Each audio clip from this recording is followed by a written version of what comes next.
मैं सबसे पहले लेफ्टिनेंट जनरल KJS ढिल्लों साहब आपके साथ शुरुआत करना चाहती हूँ। हम मॉस्को में इस वक्त मौजूद हैं और यहाँ पर अगर आप जो सियासी गलियारे हैं वहाँ पर देखिए, हालांकि मॉस्को पहुँचने के बाद तो 3-4 जो बड़ी बातें मैंने नोटिस की है। एक तो ये समझना मॉस्को देखकर बहुत मुश्किल है कि एक ऐसा देश है जो इस वक्त युद्ध में शामिल है।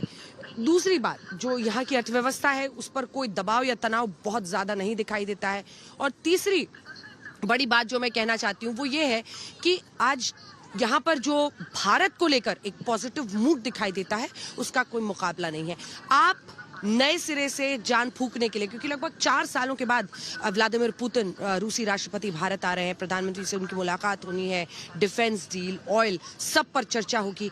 आप बाकी रिश्तों का, जो हमारे साथ डिप्लोमेटिक रिश्ते विश्व में हैं, उनसे भारत और रूस का रिश्ता अलग कैसे मानते हैं?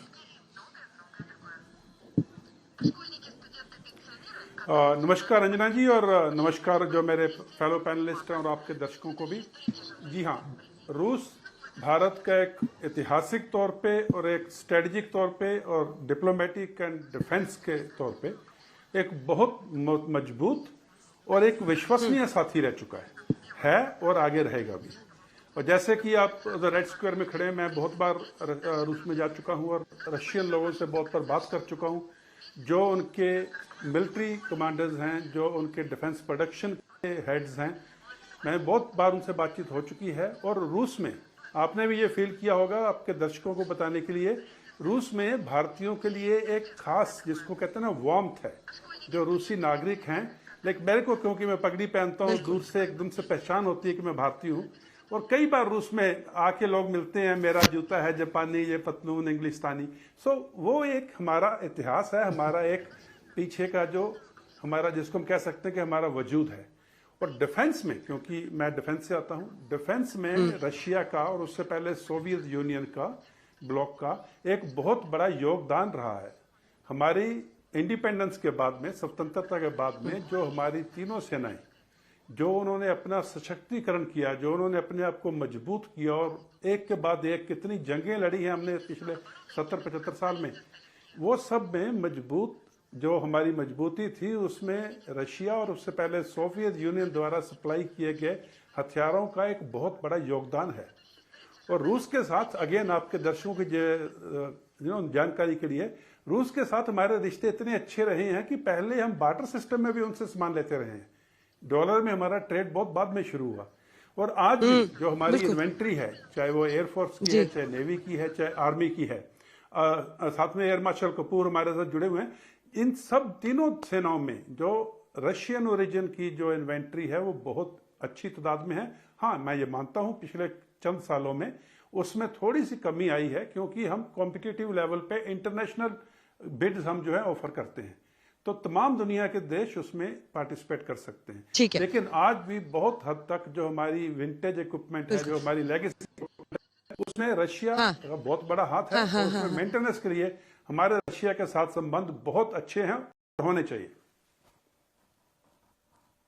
बिल्कुल ठीक है। और अब मैं एयर मार्शल संजीव कपूर जी के पास जाना चाहती हूँ। संजीव जी, देखिए, और जैसा सर भी कह रहे थे, मतलब भारत आज भी रशिया का सबसे बड़ा डिफेंस बायर है। लगभग 38% भारत की हिस्सेदारी है उस खरीद में। ऐसे में मैं आपसे 2-3 चीजें समझना चाहती हूँ। पॉइंटेड सवाल होगा, क्योंकि देखिए, तेल को लेकर एक अलग चर्चा है और वो सरकार को तय करना है, और जो लगातार दबाव है रूसी कंपनियों पर सैंक्शंस का अमेरिका की तरफ से, उसकी वजह से वो कहीं ना कहीं जो ऊर्जा खरीद है हमारी, वो प्रभावित होगी कि हम कितना तेल वहां से खरीद पा रहे हैं, गिरावट है, जो भी है। लेकिन डिफेंस, क्या आपको लगता है कि डिफेंस के क्षेत्र में, रक्षा के क्षेत्र में, अपने पड़ोसियों से आ रही चुनौतियों के बीच भारत किसी भी दबाव में झुकने वाला नहीं है, और रूस के साथ अगर हमें अच्छे रक्षा सौदे मिलते हैं तो हम आगे बढ़ेंगे? सबसे पहले जो स्टेल्थ फाइटर जेट Su-57E में टेक्नोलॉजी ट्रांसफर, को प्रोडक्शन या फिर खरीद की बात हो रही है, उस पर आपका अपडेट। जो 5 और S-400 लेने पर बात हो रही है, उस पर आप क्या देखते हैं होता हुआ, और कब तक मिल सकता है? और तीसरी बड़ी बात, S-500 की भी चर्चा होनी चाहिए, या हम जो अपने देसी प्रोडक्शन एमका पर इस वक्त फोकस कर रहे हैं, उसकी वजह से हमें इतना इसमें आगे बढ़ने की जरूरत नहीं है? मेरे सवाल के 2 हिस्से आप समझ गए होंगे। नमस्कार फेलो पैनलिस्ट एंड आपके व्यूअर्स के लिए। आपने बहुत ही अहम सवाल पूछे हैं। सबसे पहले मैं 5th जनरेशन फाइटर पे आता हूँ। Su-57 और F-35 दोनों एरो इंडिया में आए थे इस साल फरवरी में बैंगलोर में प्रदर्शन करने के लिए, और भारत ने कुछ साल पहले भी Su-57 के लिए करार किया था, बट वो किसी कारण से HAL और जो रशियन कंपनी है उसके साथ आगे नहीं बढ़ पाया। अब हमारे पास ये मौका है, क्योंकि हमारा अपना एम का अभी 10 साल दूर है ऑपरेशनलाइज होने के। टेस्ट फ्लाइट में हैपन 2030 तक, 5 साल बाद, बट ऑपरेशनलाइज होने में 10 साल लगते हैं। जबकि हमारे नेबर्स को चाइना अपने J-20 और बाकी जो 5th जनरेशन है वो देने के लिए तैयार है, J-35। तो कहीं ना कहीं हमारे को ये जो गैप है, इसके लिए अगर हम अपना 5th जनरेशन जहाज उड़ा रहे हैं तो हमारे को बहुत कुछ सीखने को मिलेगा। उसके लिए आई एम श्योर जब प्रेसिडेंट पुतिन आएंगे तो हमारी जो रक्षा मंत्रालय है वो प्रधानमंत्री के ऑफिस के साथ मिलकर ये मुद्दा जरूर उठाएगा, और रूस इस मामले में हमारी क्या मदद कर सकता है। आपके व्यूअर्स की जानकारी के लिए, ऑप सिंदूर में 2 चीजें मेरी समझ से बहुत खरी उतरी, एक ब्रह्मोस मिसाइल और एक S-400, और दोनों रशिया ने दी थी। और जो ब्रह्मोस है जो हवा से दागने वाली है, वो सिर्फ एक ही हवाई जहाज ले जा सकता है आजकल, वो है Su-30, वो भी रशिया का बना हुआ। तो आपने देखा कि जो आज से बिल्कुल कुछ साल पहले हमने जो अपनी क्षमता बढ़ाई है, और भारत ने आज तक अमेरिका से कोई भी लड़ाकू जहाज नहीं लिया है। भारत ने अपनी हिस्ट्री में अमेरिका से आज तक कोई लड़ाकू जहाज नहीं लिया है। तो इसके भी कई कारण हैं, इसके पे कई बारी मैं चर्चा कर चुका हूं। ये सारी चीजें जो कि हमारे इलेक्ट्रॉनिक वॉरफेयर, रडार सिस्टम्स, और लास्ट आपका उत्तर देते हुए S-500 में, S-500 एक ऐसी क्षमता है जो कि लो ऑर्बिट में जितनी सैटेलाइट्स हैं उनको निकाल सकता है। तो पाकिस्तान ने अपनी कुछ सैटेलाइट छोड़ी हैं, बाकी हमारे एडवर्सरीज की कुछ सैटेलाइट्स हैं। तो ये हमारे पास जब आएगी, और सबसे जरूरी चीज जो आप वहां खड़े हैं और जो हमारे को हेल्प होगी इस विजिट से, वो तो प्रधानमंत्री ने 15 अगस्त को बोला था कि भारत के ऊपर एक सुदर्शन चक्र बनाया जाएगा अकिन टू आयरन डोम। उसमें ज्यादातर जो हमारे सेंसर्स हैं, रडार्स हैं, बिल्कुल इलेक्ट्रॉनिक वॉरफेयर के आइटम्स हैं, वो रशियन ओरिजिन की होंगी। आई एम श्योर देश उसके ऊपर बात करेगा और उनसे ये सारी चीजें लेने के लिए रजामंदी लेगा। बिल्कुल आपने एकदम सही तरीके से पूरा समझा दिया। हमारे दर्शक समझ गए होंगे कि ऑपरेशन सिंदूर जो हमने पहलगांव के आतंकी हमले के बाद पाकिस्तान पर किया, उसमें अगर ब्रह्मोस मिसाइल हो जो Su-30 से फायर होता है, वो भी लड़ाकू विमान रूस का, ब्रह्मोस मिसाइल भी, और S-400 जिसका एक आयरन डोम, अगर 5 और हम लेते हैं तो भारत के तमाम ऐसे जगहों पर जहां से खतरा हो सकता है, एक आयरन डोम की तरह सुरक्षा कवच इस एयर डिफेंस सिस्टम से बनाने की तैयारी है। ऐसे में हमें उसका इंतजार है। इन सब पर चर्चा की, तो अब अचल कुमार जी मैं आपके पास आना चाहती हूँ। देखिए सर ने पहली 2 लाइनें गुनगुनाई थी, लेकिन नीचे वाला गाना ये है कि सर पे लाल टोपी रूसी, फिर भी दिल है हिंदुस्तानी।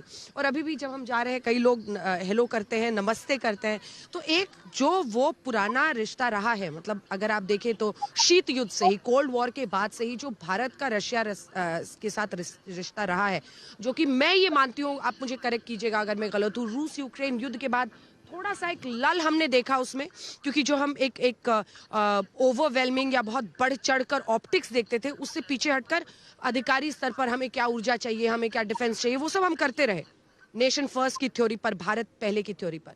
लेकिन क्या आप ये मानते हैं कि व्लादिमीर पुतिन के भारत दौरे से, और ये 2 दिन का उनका दौरा जिसमें वो इंडियो रशियन एनुअल समिट में हिस्सा ले रहे हैं, एक नए सिरे से एक तूफान आएगा जिसमें न सिर्फ भारत और रूस के लिए बहुत अच्छा है, लेकिन पूरे विश्व की बहुत कड़ी नजर रहेगी, क्योंकि ये सारे देश, मतलब आप सोचिए कि ट्रंप एडमिनिस्ट्रेशन ने सीधा कहा कि आप तो तेल खरीद के और रूस यूक्रेन युद्ध को फंड कर रहे हैं। ऐसे में नए सिरे से इस रिश्ते में जान फूकना, आप कैसे देख रहे हैं इस दौरे को? अंजना जी नमस्कार। सबसे पहले मैं काफ़ी नॉस्टैल्जिक हो रहा हूँ। जहाँ आप खड़ी हैं, मैं करीब 4 साल मैंने वहाँ पोस्टिंग करी थी, तो कई बार वहाँ आना जाना होता था।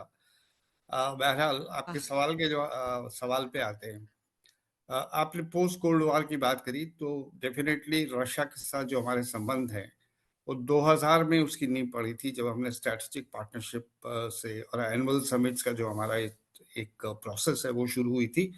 2010 में ये फिर स्पेशल और प्रिविलेज स्ट्रेटेजिक पार्टनरशिप में इसे एलिवेट किया गया। 2015 में हमने 2+2 फॉर्मेट, जिसमें डिफेंस और एक्सटर्नल अफेयर्स मिनिस्टर मिलते हैं, वो फॉर्मेट आया। मेरा कहने का मतलब ये है कि साल दर साल भारत और रशिया के संबंधों में मजबूती आई है। मैं थोड़ा आपसे डिफर करूंगा, मुझे नहीं लगता कि जो आप नई जान फूंकने की बात कर रहे हैं, कहीं भी जान नहीं निकली हमारे रिश्तों में से।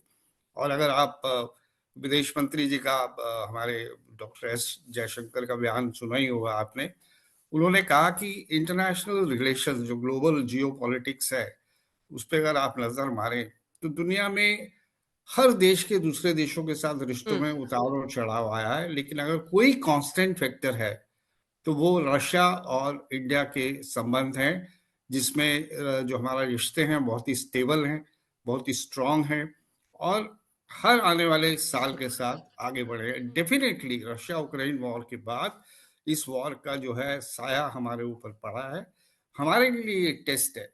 क्योंकि अगर आप पिछले इतिहास पर नजर मारें तो कई बार सोवियत यूनियन हो चाहे रशिया हो, उन्होंने भारत की मदद करी है। चाहे वो यूएन सिक्योरिटी काउंसिल में 6 बार वीटो किया हमारी फेवर में, चाहे 71 की वॉर को ले लीजिए, कश्मीर इशू ले लीजिए, गोवा बिल्कुल। लिबरेशन मूवमेंट ले लीजिए, और फिर हमेशा। भी हमेशा उन्होंने हमारा साथ दिया। न्यूक्लियर 3 सेंसिटिव एरियाज जो हैं, डिफेंस, न्यूक्लियर पावर, स्पेस, इसमें हम अगर किसी पे विश्वास करते हैं तो रशिया पे करते हैं।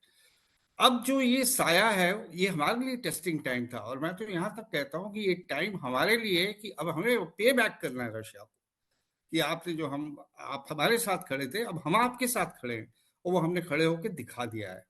अब ठीक है, अब आज तक तो हम उनके दबाव में आए नहीं है, चाहे वो अमेरिकन दबाव हो चाहे वो वेस्ट यूरोप का दबाव हो, आने वाले समय में भी नहीं आएंगे। और ये जो अब जो हमारी ये जी। समिट मीटिंग हो रही है, डेफिनेटली हर हेलो। एनुअल समिट में कोशिश यही रहती है कि हाँ, आगे देखा ठीक है।